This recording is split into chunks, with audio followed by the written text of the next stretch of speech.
नमस्कार दर्शक बंधु Odia knowledge academy YouTube channel को आपको स्वागत। आपन जदि आम चैनल को प्रथम आसती दयाकोरी चैनल सब्सक्राइब बटन क्लिक करी चैनल को सब्सक्राइब करेंगे। वीडियोटी भल लगे निश्चय वीडियोटी को लाइक करेंगे, कमेंट करेंगे, शेयर करेंगे भूलिए जहाँद्वारा आप प्रतिदिन नुआ नुआ अपडेट पाइपर। तो आसन देखिए आज गोटे गुरुत्वपूर्ण खबर उपर जो कर्मचारी जो अवसर बयस अच्छी अवसर बयस बा रिटायरमेंट एज वृद्धि प्रसंग को नहीं गोटे गुरुत्वपूर्ण आलोचना करवा। अवसर बयस जो 62 वर्ष को वृद्धि करने को रही गोटे बड़ खबर आम से विषय भिडियोटी संपूर्ण देखा। दयाकोरी वीडियोटी को शेष पर्यटन देखिए जहाँद्वारा आप संपूर्ण खबर विषय जानीपर। तो चलतु डेरी न कर आरंभ करिए आज खबरटी। ये देखो अध्यापक अवसर बयस 62 वर्ष करने को दाबी। जो राज्य जो अध्यापक मैंने अच्छा कर्मचारी से अवसर बयस को 62 वर्ष करने को दाबी होती जो थी आम देखा।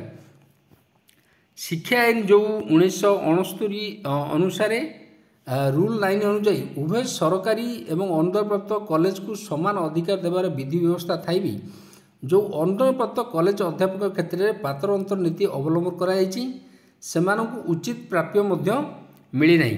तो से बाबद ये देखा ये कि दीर्घ दिन दाबी पूरण हो न अवहेलित अवस्था अच्छा एवं राज्यर जो नूतन सरकार एक वर्ष पूर्ति अवसर में 488 अनुदानप्राप्त कॉलेज अध्यापक कर्मचारी संघर न्याय्य दाबी प्रति सरकार सहमति हेबे बोली संघर सभापति ब्रजकिशोर साहू, उपसभापति प्रभाकर मिश्र, साधारण संपादक प्रदीप कुमार साहू, संगठन संपादक जो अच्छी एमाने समस्ते प्रकाश करी मुख्यमंत्री और उच्च शिक्षा मंत्री को उद्देश्य एक स्मारक पत्र प्रदान करछंती जो थी कि राज्य सरकार को अध्यापक एवं कर्मचारी मानकर जो समस्या रही से समस्या उपरे संपर्क में अवगत करने सह दाबी गुड़िक आलोचना माध्यम समाधान करने को अनुरोध कराई जो थी कि प्रकाश जे 5 वर्ष बिना वेतन रे और बिना शर्त सेवा हेबा परे अनुदानप्राप्त कॉलेज जो अध्यापक एवं कर्मचारी मानकु सेमानक दरमार 1/3 मिलता।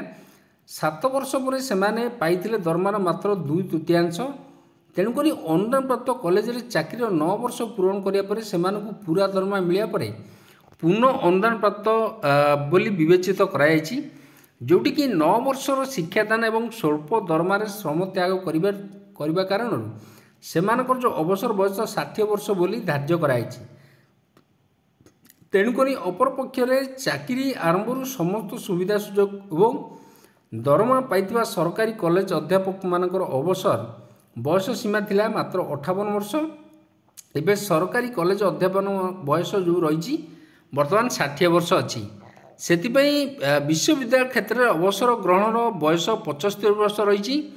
अनुदानप्राप्त कॉलेज अध्यापक क्षेत्र में कहीं 62 वर्ष को वृद्धि करा जाय ना बोली मध्य प्रश्न कराई। सेहीपरि 2009 और 2017 अनुदान आदेश भित्तिरे ब्लॉक ग्रांट पाइथिबा जो अध्यापक कर्मचारी मानकु चाकरी शर्तावली सह अवसर पर नियमित पेंशन सरकारी कॉलेज अध्यापक मानक सह समान करी पूर्ण अनुदान पाइथिबा अध्यापक मानकर कर्मचारी ग्राच्युटी 7.5 लाख टंका 20 लाख टंका को वृद्धि करवा ता सहित ओआरएसपी रूल 2017 अनुसार तांकर जो 1/6/2016 रु 30/9/2017 जाए अर्थात समुदाय 21 मासर दरमा वृद्धि बकेया राशि प्रदान करवा पूर्ण अनुदान तारीख परिवर्ते योग्य विवेचित नियुक्ति तारीख को पदोन्नति आईन 2014 अनुजाई हिसाब को नहीं चित्तरंजन दास बनाम ओडिशा सरकार जो हाईकोर्ट को राय को समस्त कार्यकारी करने पदोन्नति देवा एवं पदोन्नति पर ग्रुप किंबा